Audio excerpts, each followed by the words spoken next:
محمد یا رب صلی بسم اللہ الرحمن الرحیم۔ سورہ نحل کا رکوع نمبر 10 اور 14ویں پارے کا رکوع نمبر 16 آج میں انشاءاللہ شروع کروں گا۔ حسب معمول مختصر لفظی ترجمہ مختصر گرامر کے ساتھ، پھر انشاءاللہ اس کی تفسیر ہوگی۔ اعوذ باللہ من الشیطان الرجیم، بسم اللہ الرحمن الرحیم۔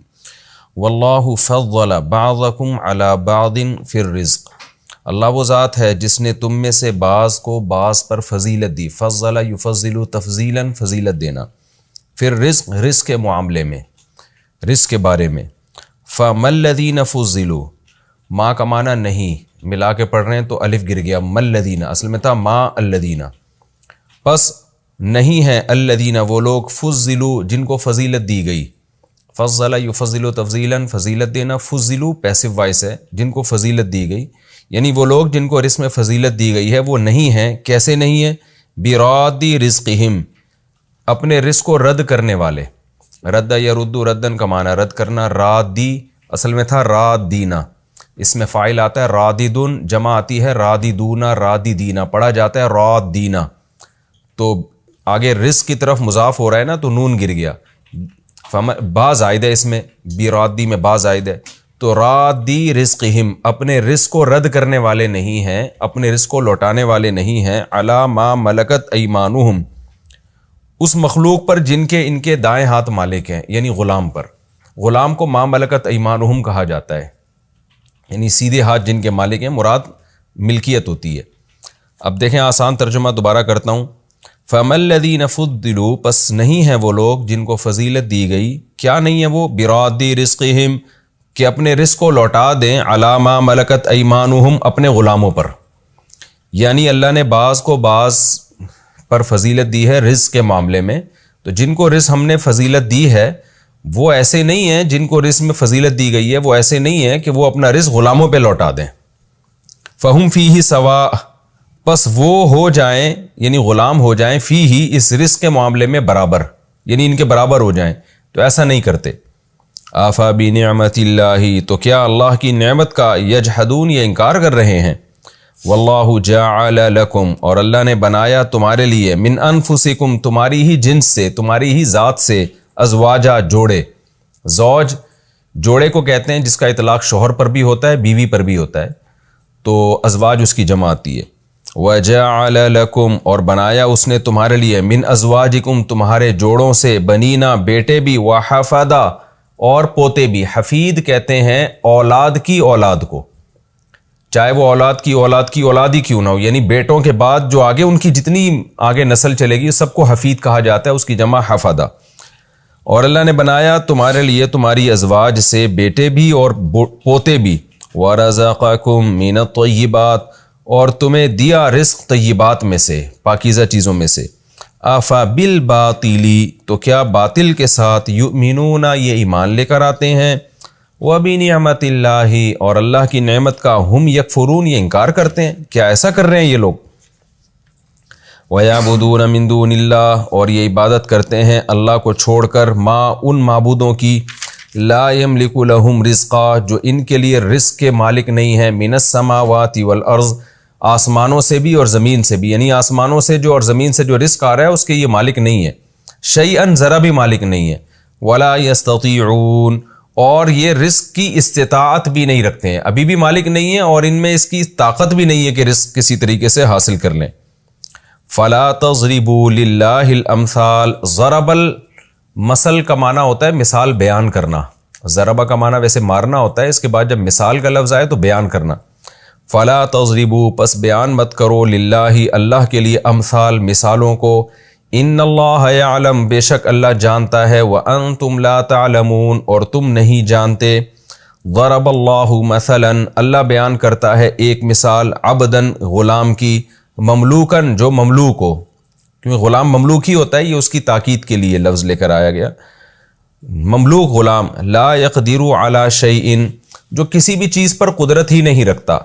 ومن، اور اس شخص کی مثال بیان کرتا ہے، رزقناہ، جس کو ہم نے رزق دیا، منا، اپنی طرف سے، رزقا حسنا، پاکیزہ رزق، فہو ینفق منہ سرا وجہرا، پس وہ اس میں سے خرچ کرتا ہے چھپا کے بھی اور دکھا کے بھی۔ حل یستوون، کیا یہ برابر ہو سکتے ہیں دونوں؟ یعنی غلام اور وہ شخص جس کو ہم نے رزق دیا اور صبح و شام خرچ کر رہا ہے. حل یستوون اصل میں تھا یستویون، استوا کا معنی برابر. تو کیا یہ دونوں برابر ہو سکتے ہیں؟ الحمدللہ، تمام تعریفیں اللہ کے لیے ہیں. بل اکثرهم لا يعلمون، بلکہ اکثر ان میں سے جانتے نہیں ہیں. وضرب اللہ مثلا، اور اللہ بیان کرتا ہے مثال، رجلین، دو آدمیوں کی، احدہما ابکم، ان دونوں میں سے ایک گونگا ہے. ابکم کی جمع آتی ہے نا بکمن، ہے نا قرآن میں سمم بکمن عمیون. ان میں سے ایک ہے گونگا، لا یقدر علی شیء، جو کسی چیز پر قدرت نہیں رکھتا، وہو کل علی مولاہ، اور اپنے مولا پر وہ بوجھ ہے. کل کہتے ہیں بوجھ کو، بوجھ ہے. اینما یوجہہ، اینما کا معنی جہاں بھی، یوجہہ اصل میں تھا وجہ یوجہہ توجیہن، وجہ کہتے ہیں چہرے کو، توجیہ کسی کا چہرہ کسی طرف پھیر دینا، اور وجہ یوجہہ، یوجہ اصل میں ہے یوجہ ہو کے ضمیر لوٹ رہی ہے اسی غلام کی طرف. اینما یوجہہ، جہاں بھی وہ رخ کرتا ہے ہو اس غلام کا، یعنی بھیجتا ہے. جب آپ کسی کو کسی طرف بھیجتے ہیں نا تو اس کا رخ اس سمت میں کر دیتے ہیں، تو مراد یہاں بھیجنا ہے.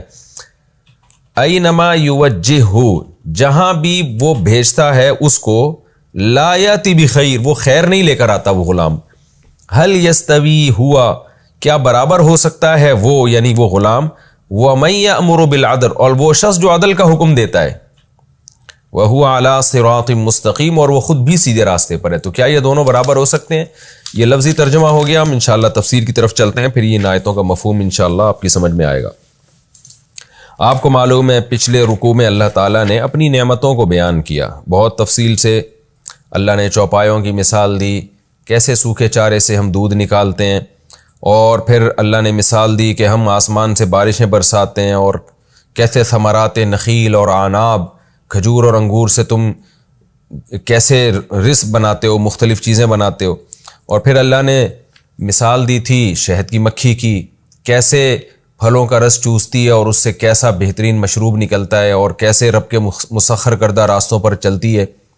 تو یہ ساری مثالیں اس لیے بیان کی جا رہی ہیں اللہ کی قدرت ثابت کرنے کے لیے، اور یہ بتانے کے لیے کہ عبادت کے لائق و غلامی کے لائق صرف اللہ کی ذات ہے، اس کے ساتھ کسی کو شریک نہ کرو.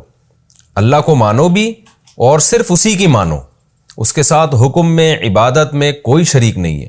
اسی مضمون کو اب اللہ تعالیٰ بہترین مثال کے ذریعے سمجھا رہے ہیں. دو مثالیں دی گئی ہیں اس رکوع میں، بہت ہی بہترین مثال کے ذریعے مشرکین کو سمجھایا جا رہا ہے. پہلی مثال کیا دی ہے؟ پہلی مثال یہ دی گئی ہے واللہ فضل بعضکم علی بعض فی الرزق. دیکھو اللہ تعالیٰ نے تم میں سے بعض کو بعض پر فضیلت دی ہے رزق میں. کسی کے پاس بہت پیسہ ہوتا ہے، کسی کے پاس نہیں ہوتا. تو جو دولت مند لوگ ہیں وہ غلام رکھتے ہیں. عرب میں غلاموں کا بہت رواج تھا، پوری دنیا میں رواج تھا. غلام کا کانسیپٹ یہ تھا کہ غلام مکمل اپنے مولا کی ملکیت میں ہوتا ہے. غلام کچھ بھی کمائے گا نا تو وہ مولا ہی اس کا مالک ہوتا ہے، غلام کا اپنا کچھ بھی نہیں ہوتا.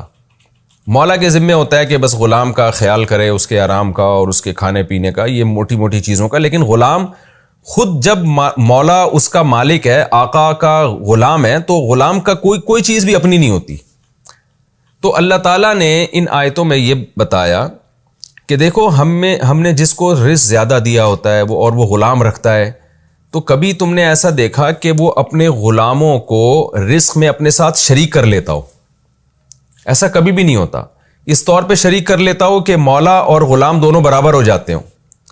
وجہ اس کی یہ ہے کہ جب مولا غلام کو کوئی رقم دے گا نا تو ملکیت میں دے ہی نہیں سکتا، اس لیے کہ اگر وہ اس کو مالک بنا دے گا تو غلام مالک بنتا نہیں ہے. یعنی اس زمانے میں پوری دنیا میں ایک لا تھا، قانون تھا کہ غلام کو کچھ بھی دیا جائے گا تو وہ مولا ہی کا ہوگا. یعنی مولا بھی اگر غلام کو کچھ دیتا ہے نا تو وہ غلام اس کا مالک بن ہی نہیں سکتا، کیونکہ ملکیت اور غلامی یہ دونوں چیزیں جمع نہیں ہو سکتی. یعنی ملکیت جو ہے نا، ملکیت کہ غلام کسی چیز کا مالک ہو اور وہ غلام بھی ہو، یہ دونوں چیزیں ایک دوسرے کے بالکل اگینسٹ تھیں. تو یہ ضروری ہے کہ جب غلام کو آپ کسی چیز کا مالک بنائیں گے تو اس کو آزاد کرنا پڑے گا، پھر آزاد آدمی کو آپ گفٹ دے کے اس کو مالک بنا سکتے ہیں۔ غلام کسی چیز کا خود سے مالک نہیں بن سکتا، کیونکہ غلامی اور کسی چیز کا اپنی ملکیت میں آ جانا یہ دونوں ایک دوسرے کے اگینسٹ ہیں، یہ دونوں چیزیں جمع نہیں ہو سکتی۔ اس کی مثال ایسے ہے جیسے عرب میں آزاد آدمی کو غلام نہیں بنا سکتے تھے، کیونکہ جو آزاد ہے وہ غلام نہیں ہو سکتا، جو غلام ہے وہ آزاد نہیں ہو سکتا۔ کوئی شخص کسی اپنی باندی سے نکاح نہیں کر سکتا تھا، اس لیے کہ جب نکاح کرے گا تو بیوی جو ہے وہ غلام نہیں ہو سکتی، اور غلام جو باندی جو ہے، یعنی غلام جو عورت جب غلام ہوتی ہے اس کو باندی کہتے ہیں، کہ باندی جو ہے وہ بیوی نہیں ہو سکتی، کیونکہ بیوی ہوگی تو وہ آزاد ہو جائے گی، آزاد عورت سے نکاح ہوتا ہے، کیونکہ عورت مرد کے پیرالل ہوتی ہے نا بیوی ہونے کے اعتبار سے، وہ لونڈی نہیں ہو سکتی، آپ کی مملوکہ نہیں ہو سکتی۔ تو بیوی ہے تو مملوکہ نہیں ہو سکتی، مملوکہ ہے تو بیوی نہیں ہو سکتی۔ تو اب ایسا نہیں ہو سکتا ایک آدمی اپنی ہی باندی سے شادی کرے گا تو لیکن اس کو باندی پنا اس کا ختم کرنا پڑے گا، آزاد کرے گا تو پھر وہ اس سے نکاح کرے گا، پھر اس کی مرضی اس نکاح کو قبول کرے یا نہ کرے۔ تو کچھ چیزیں ایسی ہوتی ہیں جو جمع ہو ہی نہیں سکتی، ناممکن اور محال ہے یہ۔ تو قرآن نے انہی کے کلچر کے لحاظ سے ایک مثال دی ہے کہ یہ پاسبل نہیں ہے دنیا میں تمہارے لیے کہ تم اپنے غلام کو کسی چیز کا مالک بنا دو اس طور پر کہ وہ تمہاری ملکیت سے وہ چیز نکل جائے۔ کیوں؟ تمہیں پتا ہے کہ بھائی وہ پھر غلام نہیں ہے نا، اگر وہ مالک بن رہا ہے تو اس کے لیے تمہیں اس کو آزاد کرنا پڑتا ہے، تو آزاد کرو گے تو وہ تمہارا غلام نہیں رہے گا۔ تو دنیا میں جب انسانوں میں یہ فرق ہے کہ غلام کسی چیز کا مالک نہیں بن سکتا، اس کے پاس اختیارات نہیں آ سکتے، تو خدا اور مخلوق میں تو اس سے بھی بڑا فرق ہے۔ یہ جو تم نے مخلوق کو خدا کے برابر قرار دے دیا ہے، اور یہ تم نے کہہ دیا ہے کہ اللہ نے ان کو اختیارات دیے ہیں، اللہ نے ان کو مختلف چیزوں کا مالک بنا دیا ہے، اولاد دینے کا اختیار اس بت کے پاس ہے، روزی دینے کا اختیار اس کے پاس ہے، تو تم چند ٹکے دنیا کے اس کا اپنے غلام کو مالک نہیں بنا سکتے، کیونکہ مالک بناؤ گے تو وہ غلام نہیں رہے گا، اور غلام رہے گا تو ملکیت ٹرانسفر نہیں ہوگی۔ تو یہ جو مخلوق ہے یہ تو میری نظر میں اس سے بھی بڑی غلام ہے، تو یہ کیسے ہو سکتا ہے کہ میں ان کو اختیارات دے دوں؟ تو ظاہر ہے میں ان کو اختیارات دوں گا تو ان کو اپنی غلامی سے مجھے نکالنا پڑے گا، اور مخلوق میں کوئی مخلوق اللہ کی غلامی سے آزاد نہیں ہو سکتی۔ تو جب اللہ کی غلامی سے آزاد نہیں ہو سکتی تو اس کا مطلب کسی چیز کی مالک بھی نہیں ہو سکتی۔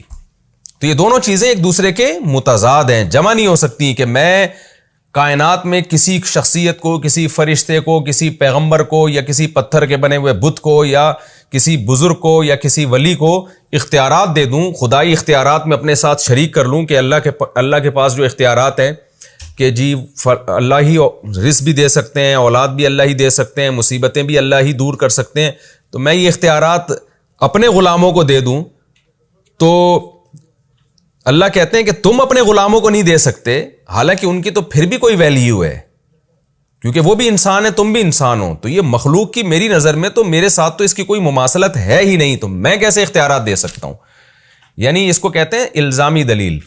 الزامی دلیل اس کی مثال ایسے جیسے کوئی شخص آپ کو آ کے سمجھا رہا ہو کہ آپ ایسا کرو کہ اپنے فلاں ملازم کو نا اپنی آدھی پراپرٹی دے دو، فلاں ملازم کو آدھی پراپرٹی اس کو دے دو، آپ اس کا خیال کرو۔ تو آپ اسے مشورہ دینے والے کو آپ کیا کہتے ہیں کہ یار تو اپنے بچوں کو 25% دے دے، آدھی بھی نہیں، 25% دے دے۔ تو وہ کہتا ہے میں اپنی پراپرٹی اپنے بچوں کو کیوں دوں؟ تو آپ جواب میں کیا کہو گے؟ تو اپنے بچوں کو 25% نہیں دینا چاہتا اور مجھے آرڈر دے رہا ہے کہ میں اپنے ملازم کو آدھی دے دوں، تو یہ کیسی تقسیم کر رہا ہے بھائی تو؟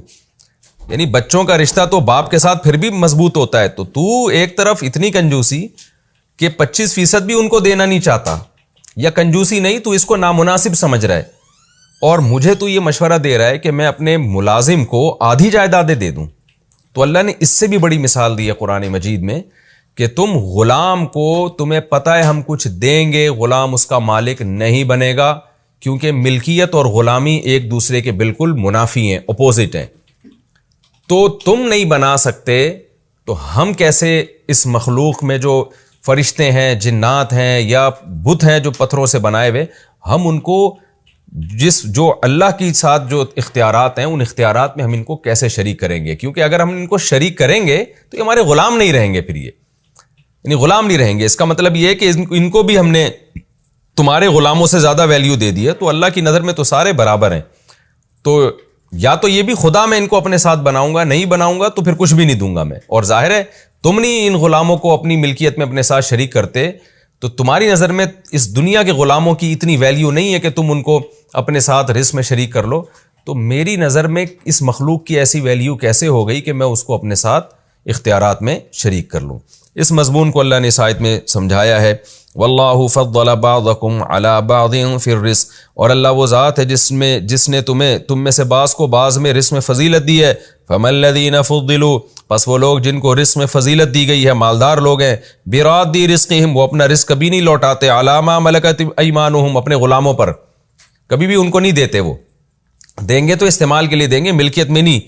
اس طور پر دے دیں فہم فیہ سوا، ان کے وہ اور یہ برابر ہو جائیں، یعنی وہ بھی مالک بن جائیں، یہ بھی مالک بن جائیں. تو اس طور پر تم کرتے نہیں ہو کیونکہ تمہیں پتہ ہے کہ یہ ہو نہیں سکتا، یہ امپاسبل ہے. تو تمہارے لیے جب پاسبل نہیں ہے تو میرے لیے کیسے پاسبل ہو گیا یہ؟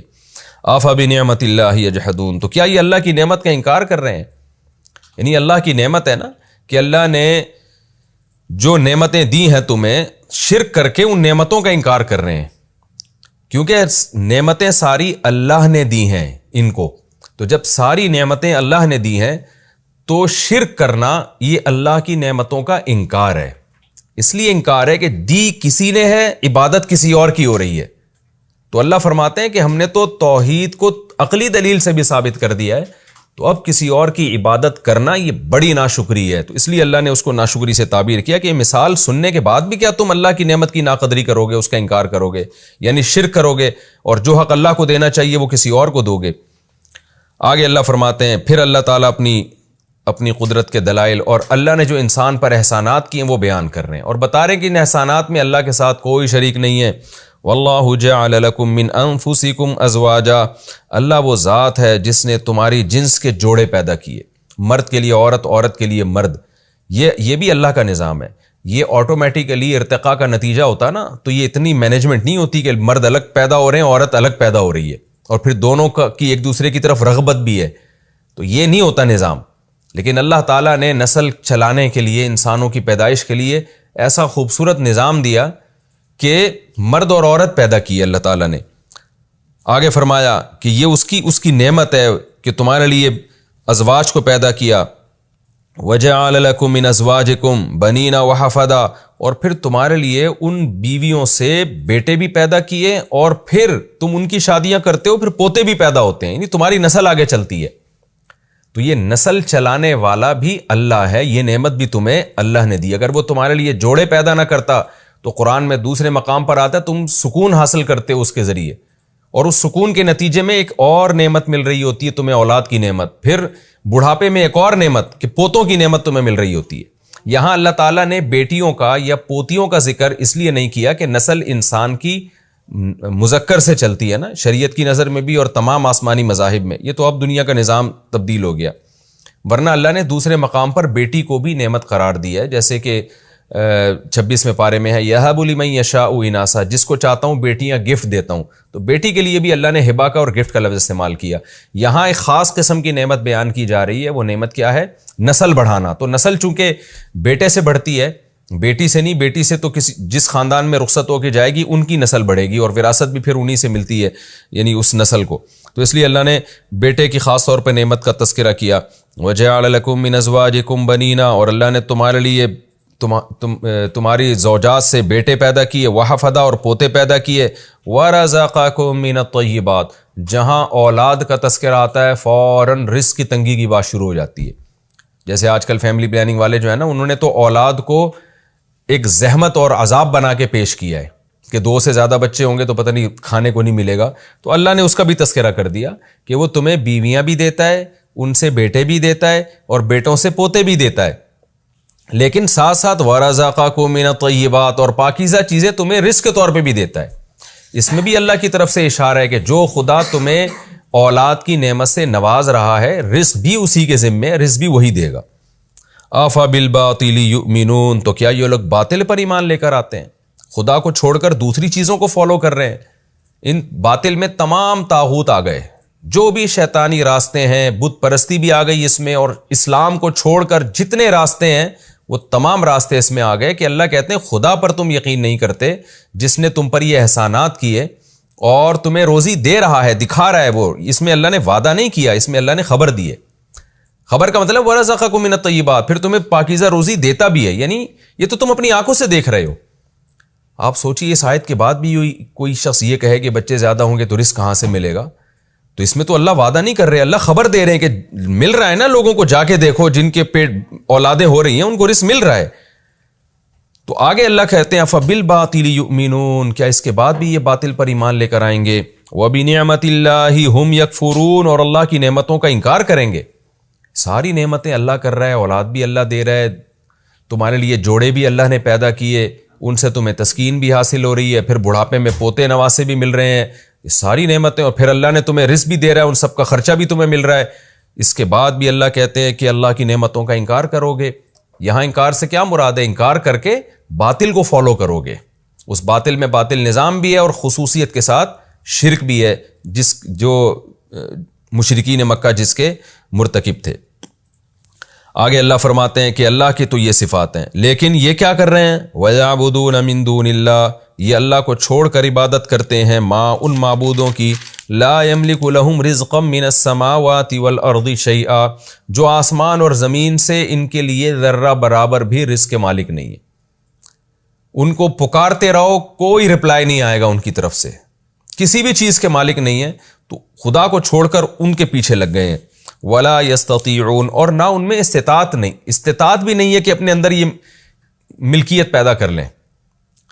ایک ہوتا ہے نا کہ ابھی آپ کسی چیز کے مالک نہیں ہیں لیکن محنت کر کے مالک بن سکتے ہیں، تو یہ محنت کر کے بھی مالک نہیں بن سکتے، کسی بھی چیز کی استطاعت سرے سے ان میں ہے ہی نہیں. فَلَا تَضْرِبُوا لِلَّهِ الْأَمْثَالَ، پس تم اللہ کے لیے مثالیں نہ بیان کیا کرو. عرب مثال بیان کیا کرتے تھے کہ مثال کہتے ہیں کسی کی کوئی نظیر پیش کرنا.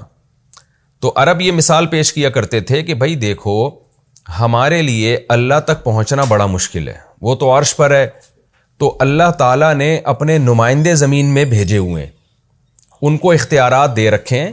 اور اس کی مثال دیتے تھے جیسے دنیا کے بادشاہ ہوتے ہیں کہ بادشاہ سلامت سے جب کوئی کام کروانا ہوتا ہے تو ہر آدمی تھوڑی بادشاہ کے پاس ڈائریکٹ جاتا ہے. بادشاہ نے وزیر رکھے ہوئے ہوتے ہیں، محکمے بنائے ہوئے ہوتے ہیں، کوئی جناب پانی کا محکمہ ہے، تو کوئی جناب سڑکوں کا محکمہ ہے، تو کوئی جناب غربت ختم کرنے کا محکمہ ہے، یا ایسے 20 قسم کے ڈپارٹمنٹ ہوتے ہیں. کسی کو جج بنایا ہوا ہوتا ہے، عدلیہ کا نظام جیسے پوری دنیا میں ہوتا ہے. تو بادشاہ نے سارے اختیارات بانٹے ہوئے ہوتے ہیں. اب بادشاہ کے پاس جانے کی ضرورت نہیں ہوتی، وزراء کے پاس جایا جاتا ہے. تو یہ جو ہمارے بت ہیں، یا یہ جو ہم نے جو ولی اللہ ہیں جن کی عبادت ہم کرتے ہیں، جن سے ہم پکارتے ہیں، تو اللہ نے بھی اپنے اختیارات کو مختلف لوگوں میں بانٹا ہوا ہے. تو قرآن کہتا ہے فَلَا تَضْرِبُوا لِلَّهِ الْأَمْثَالَ، اللہ کے لیے یہ مثالیں بیان نہ کرو. یہاں مراد مخصوص مثالیں جو مشرکین بیان کیا کرتے تھے، یہ والی مثالیں اللہ کے لیے بیان نہ کرو. کیوں؟ اس لیے کہ اللہ میں اور دنیا کے بادشاہوں میں بہت فرق ہے. دنیا کے بادشاہ وہ سب کچھ نہیں کرتے جو اللہ کر رہا ہے، کہ شہد کی مکھی سے وہ شہد نکال کے دے رہا ہے تمہیں، سوکھے چارے سے دودھ نکال کے دے رہا ہے، پھر تمہارے لیے جوڑے پیدا کیے اس نے، پھر ان جوڑوں سے تمہیں بیٹے دے رہا ہے، پھر پوتے دے رہا ہے، اور رزق برسا رہا ہے آسمان سے. تو یہ بادشاہ لوگ یہ کام تھوڑی کرتے ہیں، یہ تو خود محتاج ہیں، ان کو تو خود کسی نے پیدا کیا ہے. تو بادشاہ کو، صدر کو، وزیر اعظم کو نظام مملکت چلانے کے لیے احتیاج ہے، ضرورت ہے کہ اس کے معاونین اور مددگار ہوں. اللہ کو کوئی ضرورت نہیں ہے. تو ان کے اللہ کے لیے مثال مت بیان کیا کرو ان لوگوں کی، وہ مثالیں جو تم بیان کرتے ہو.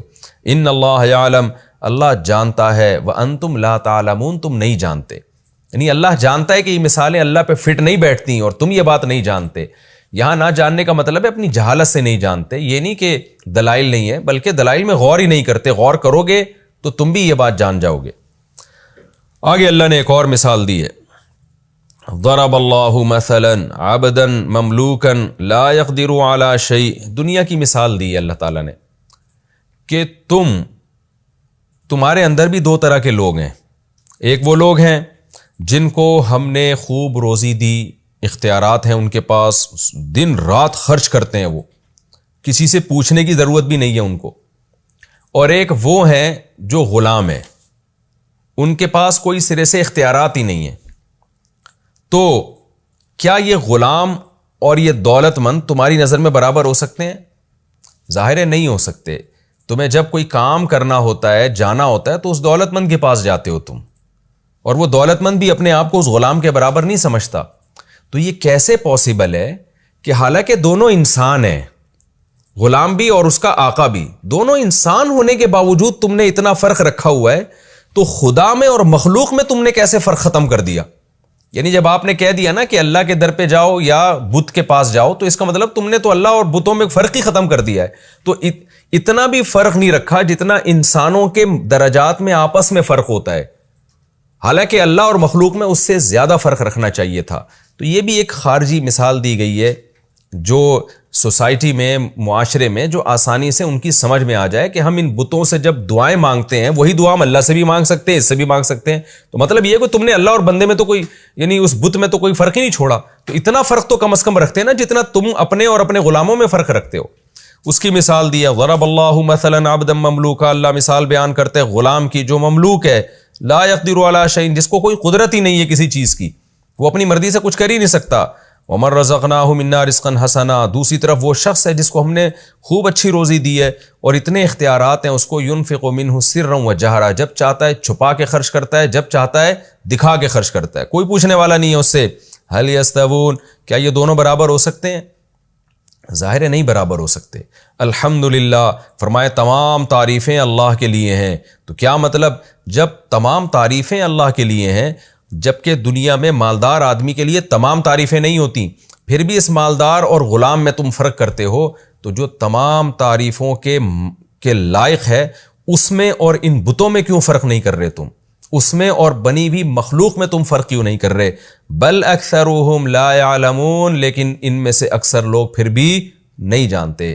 ہونا یہ چاہیے تھا کہ اللہ قابل تعریف تھا تو مخلوق اور اللہ کو ایسا ممتاز اور جدا رکھتے، کہتے بھائی اللہ کے لیے تو کسی مخلوق کی مثال بنتی نہیں ہے، اللہ اور مخلوق میں تو کوئی مماثلت، کوئی جوڑ ہے ہی نہیں، ساری مخلوق ایک جیسی محتاج ہے. یعنی ہم اپنے غلام کو اپنے سے جتنا کمتر سمجھتے ہیں، اس پوری مخلوق کو اللہ کے مقابلے میں اس سے بھی زیادہ ہمیں کمتر سمجھنا چاہیے. وَضَرَبَ اللَّهُ مَثَلَ الرَّجُلَيْنِ أَحَدُهُمَا أَبْكَمُ لَا يَقْدِرُ عَلَى شَيْءٍ وَهُوَ كَلٌّ عَلَى مَوْلَاهُ. ایک اور غلام کی اللہ نے مثال دی ہے کہ پہلے تو مثال دی ایک عام غلام کی، کہ ایک عام غلام ہے جو بول بھی سکتا ہے، سن بھی سکتا ہے، چل بھی سکتا ہے، کسی کام سے بھیجیں تو وہ کام بھی صحیح طریقے سے کر کے لے آئے گا، ایک نارمل غلام. اب اللہ ایک ایسے غلام کی مثال دے رہے ہیں جو ایب نارمل ہے، جو بول نہیں سکتا، کوئی کام اس کے ذمہ لگایا جائے تو کر نہیں سکتا، اس میں صلاحیت ہی نہیں ہے، الٹا مولا پہ بوجھ بنا ہوا ہے. تو اللہ نے مثال دی ہے کہ یہ جو بت ہے نا جن کو تم نے اللہ کے ساتھ شریک کیا ہوا ہے، ان کی مثال تو یہ دوسرے غلاموں سے بھی بدتر ہے. یہ بھی نہ بول سکتے ہیں، کوئی کام کے لیے بھیجو تو جا نہیں سکتے. تو ایک عام غلام جب اس کو تم اپنے جیسا نہیں سمجھتے تو اپاہج غلام کو اپنے جیسا کیسے سمجھو گے؟ تو یہ جو بت ہے نا ان کی مثال عام غلاموں کی جیسی بھی نہیں ہے، بلکہ ان کی مثال تو اپاہج غلاموں جیسی ہے کہ ایک غلام اپنے مولا پر محتاج ہوتا ہے، مولا کو کھلانا پڑتا ہے اس کو، کمبخت کو، کہ نہ یہ بول سکتا ہے نہ یہ چل سکتا ہے، الٹا میرے اوپر بوجھ بنا ہوا ہے. تو ان بتوں کی بھی تم حفاظت کر رہے ہو، تمہیں ان کی جناب سروس کروانی پڑتی ہے، تمہیں ان کو مینٹین رکھنا پڑتا ہے، یہ الٹا تمہارے اوپر بوجھ بنے ہوئے ہیں. تو کیسی بہترین مثالوں سے قرآن جو ہے عرب کے مشرکین کو موٹیویٹ کر رہا ہے اور ان کے جو ہے نا دماغوں کو صاف کر رہا ہے. لیکن ظاہر ہے جس کی قسمت میں ہدایت نہ ہو وہ ابو جہل اور ابو لہب ہو کے ہی پھر مارے جاتے ہیں. اور اللہ نے حجت تمام کی ہے، آج کے مشرکین پر بھی یہ حجت اللہ کی طرف سے تمام ہوتی ہے. آج لوگ قبروں میں جا کے اس کی عبادت کرتے ہیں، تو وہ قبر میں اپنا ایک واقعہ بتاتا ہوں نا کہ ایک صاحب فالج زدہ بیچارے، ان کا فون آیا کہ میں علاج کر کے تھک گیا ہوں، تو میں اب ایک مزار پہ جانا چاہتا ہوں. ایک بزرگ کے بارے میں سنا ہے کہ وہ ان کے مزار پہ جو بھی جائے تو وہ ٹھیک کر دیتے ہیں. تو میں نے کہا بھائی آپ کا تو آدھا دھڑ فالج زدہ ہے، جس بزرگ کی قبر پہ آپ جا رہے ہو ان بیچاروں کے تو دونوں دھڑ کام نہیں کر رہے. وہ اسی لیے تو ان کو قبر میں دفنایا کہ ان کے دونوں دھڑ کام نہیں کر رہے. تو جس کے دونوں دھڑ کام نہ کر رہے ہوں وہ اس کو کیسے ٹھیک کرے گا جس کا آدھا دھڑ تو کم از کم کام کر رہا ہے نا. تو بے عقلی کی انتہا دیکھیں، پڑھے لکھے لوگ بھی اس طرح کے شرک میں مبتلا ہو جاتے ہیں۔ انہی باتوں کو قرآن مثالوں سے سمجھا رہا ہے۔ آگے اللہ فرماتے ہیں وَضَرَبَ اللَّهُ مَثَلَ الرَّجُلَيْنِ، اللہ مثال بیان کرتا ہے دو آدمیوں کی، أَحَدُهُمَا أَبْكَمْ، ایک گونگا ہے، لَا يَقْدِرُ عَلَى شَيْءٍ، کچھ بھی کرنے کی قدرت نہیں رکھتا، نہ بول بھی نہیں سکتا، حق بیان نہیں کر سکتا، اور کچھ کام کی بھی قدرت نہیں رکھتا۔ وَهُوَ كَلٌّ عَلَى مَوْلَاهُ، الٹا اپنے مولا پر بوجھ بنا ہوا ہے، أَيْنَمَا يُوَجِّهُ، جہاں اس کا مولا اس کو بھیجتا ہے، لَا يَأْتِي بِخَيْرٍ، کوئی خیر نہیں لے کر آتا وہ۔ هَلْ يَسْتَوِي ہوا، کیا یہ والا غلام برابر ہو سکتا ہے، ومن، اور وہ شخص برابر ہو سکتا ہے، يَأْمُرُ بِالْعَدْلِ، جو بالکل ٹھیک ٹھیک باتوں کا حکم دیتا ہے، یعنی اس یأمر بالعدل میں سب چیزیں آ گئیں، وہو علی صراط مستقیم، اور خود بھی سیدھے راستے پہ چل رہا ہو، ذہین بھی ہو، یعنی ایک تو غلام بھی نہ ہو، کیونکہ غلام کے مقابلے میں ذکر کیا نا تو وہ خود بخود یہ ثابت ہو گیا کہ دوسری جو مثال دی جا رہی ہے وہ اس کی جو غلام نہیں، جو بات بھی ٹھیک کر رہا ہے اور صراط مستقیم پر بھی چل رہا ہے، خود بھی سیدھے راستے پر ہے۔ تو دوسری مثال اللہ کی ہے کہ اللہ تو عدل کی بات کر رہا ہے ایسی مثالوں کے ذریعے، اور خود بھی سیدھے راستے پر ہے، یعنی جو بات کر رہا ہے وہ ٹھیک بات ہے، تو تمہیں بھی وہ سیدھے راستے پر چلانے کی کوشش کر رہا ہے۔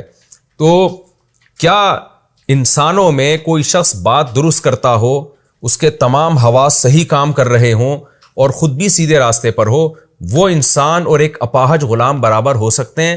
ظاہر ہے نہیں ہو سکتے۔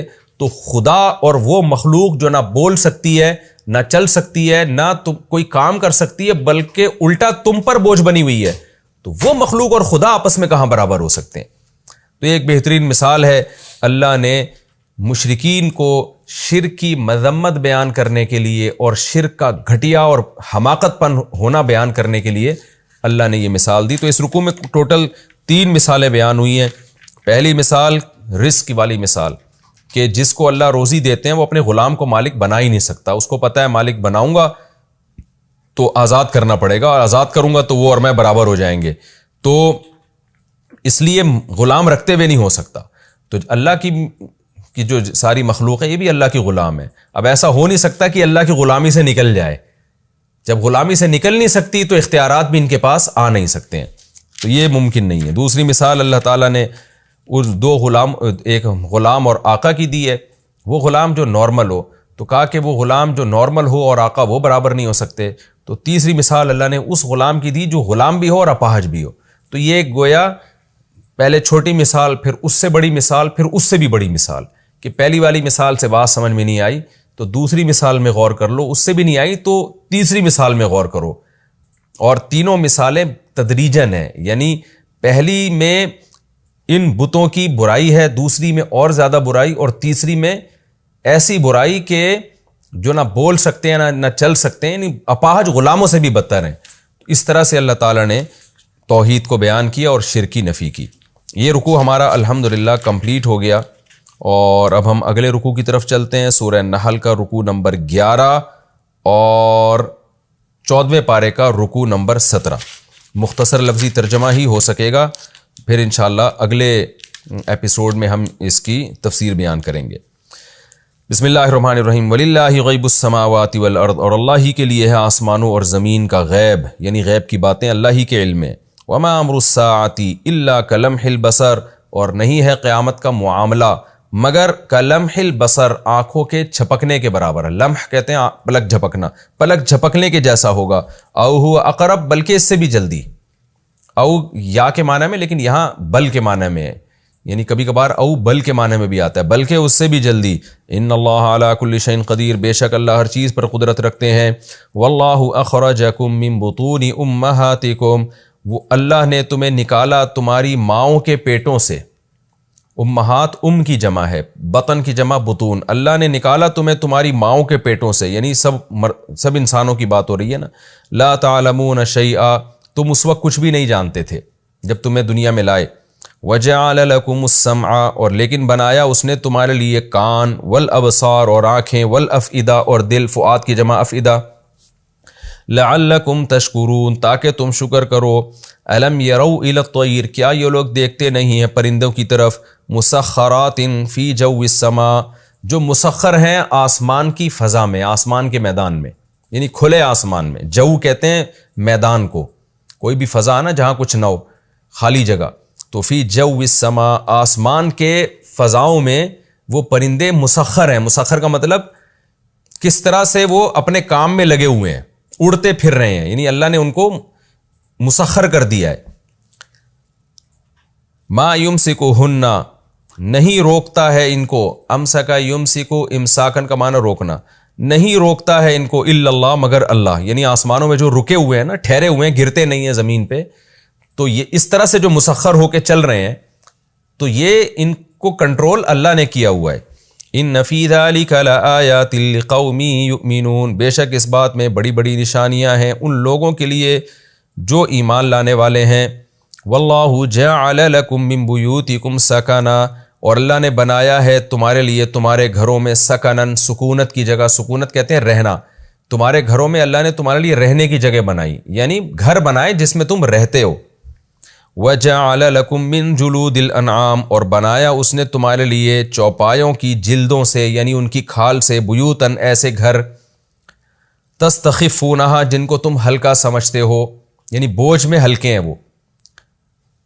یوم ظعنکم و یوم اقامتکم، ظعن کہتے ہیں کوچ کرنا، سفر کرنا، تمہارے سفر کرنے کے دن اور تمہارے قیام کرنے کے دن. یعنی کہیں بھی تم ٹریولنگ کرتے ہو تو ان جانوروں کے جو کھال ہے اس کے بنے ہوئے خیمے، جس کو اللہ بیت سے اور گھر سے اور کمرے سے تعبیر کر رہے ہیں، وہ ایسے بنائے ہیں کہ وہ ہلکے ہوتے ہیں، اور ہلکے ہو کے تم ان کو سفر میں اپنے ساتھ لے جاتے ہو، اور جہاں پڑاؤ ڈالتے ہو وہاں بھی اس کو تم ہلکا سمجھتے ہو. یعنی اس کا جانور پہ لادنا، پھر ٹریولنگ میں لے کے جانا، پھر یوم اقامتکم جہاں کوچ کرنا ہے وہاں پر اس کو نصب کرنا، یہ سب چیزوں کو تستخفونہا، تم ہلکا سمجھتے ہو. یعنی یہ سب چیزیں تمہارے لیے آسان ہیں، کیونکہ اگر یہ پورے پورے گھر تو نہیں اٹھا کے لے جا سکتے تھے نا. وَمِنْ أَصْوَافِهَا وَأَوْبَارِهَا وَأَشْعَارِهَا، صوف کہتے ہیں دمبے کے بالوں کو، اس کی جمع اصواف. اوبار، وبر کہتے ہیں اونٹ کے بالوں کو، اس کی جمع اوبار. واشعار، عام بال جو بکرے وغیرہ کے اور بال ہوتے ہیں نا، تو اور ان جانوروں کے صوف اور ان کے وبر میں اور ان کے بالوں میں اساساً تمہارے لیے اثاثے ہیں. اثاثے کا کیا مطلب؟ سامان ہے جس سے تم بزنس بھی کرتے ہو اور بہت ساری چیزیں بناتے ہو. ومتاعا الی حین، اور تمہارے اور فائدے کے سامان ہیں، الی حین، ایک وقت متعین تک، یعنی تمہاری موت تک یا قیامت تک. واللہ جعل لکم مما خلق ظلالا، اور اللہ وہ ذات ہے جس نے بنایا تمہارے لیے مما خلقا، اس چیز میں سے جو اس نے پیدا کی، ظلالن، سائے. ظلال ظل کی جمع ہے، ظل کہتے ہیں سائے کو، ظلال اس کی جمع، سائے پیدا کیے اس نے. وجعل لکم من الجبال اکنانا، اور بنایا اس نے تمہارے لیے پہاڑوں میں اکنان. کن کی جمع ہے؟ کن کہتے ہیں چھپنے کی جگہ، جہاں ہرن وغیرہ نہیں غار بنا کے رہتے، یعنی پہاڑوں میں بھی اس نے تمہارے لیے غار بنائے ہیں. وجعل لکم سرابیلا، اور اس نے بنایا تمہارے لیے قمیضیں. سربال کہتے ہیں جو ہم اوپر عبایا یا قمیض یا کرتا، اس طرح کی کوئی بھی چیز. تو پہاڑوں میں اس نے تمہارے لیے غار بنائے. یہ تفسیر میں پوری ڈیٹیل انشاءاللہ اس کی میں بتاؤں گا. وجعل لکم سرابیلا، اور اس نے تمہارے لیے قمیضیں بنائیں. تقیکم الحر، وقایقی، وقایتن کا معنی بچانا، یہ قمیضیں تم کو بچاتی ہیں گرمی سے. وسرابیلا، اور ایسی سربال یعنی ایسی قمیضیں، تقیکم باسکم، جو بچاتی ہیں تمہیں، باسکم تمہاری لڑائیوں سے، یعنی جو زرہیں ہوتی ہیں لوہے کی. کذالک یتم نعمتہ علیکم، اسی طرح اللہ اپنی نعمتوں کو مکمل کرتا ہے تم پر. لعلکم تسلمون، تاکہ تم فرما بردار بن جاؤ. فَإِن تَوَلَّوْا، پس اگر تم اب بھی اعراض کرو گے، فَإِنَّمَا عَلَيْكَ الْبَلَاغُ الْمُبِينُ، تو اے نبی آپ کے ذمے صرف صاف صاف پہنچا دینا ہے. يَعْرِفُونَ نِعْمَةَ اللَّهِ، یہ لوگ اللہ کی نعمتوں کو جانتے ہیں، پہچانتے ہیں. ثُمَّ يُنْكِرُونَهَا، پھر اس کا انکار کرتے ہیں. وَأَكْثَرُهُمُ الْكَافِرُونَ، اور ان میں اکثر لوگ انکار کرنے والے ہیں. یہ جی ہمارا رکوع، اس کا لفظی ترجمہ الحمدللہ مختصر گرامر کے ساتھ مکمل ہو گیا. اگلے ایپیسوڈ میں انشاءاللہ میں سورہ نحل کا رکوع نمبر 11 اور 14ویں پارے کا رکوع نمبر 17، اس کی انشاءاللہ میں تفسیر شروع کروں گا. اللہ تعالی ہمیں سمجھنے کی، عمل کی توفیق عطا فرمائے. وما علینا الا البلاغ.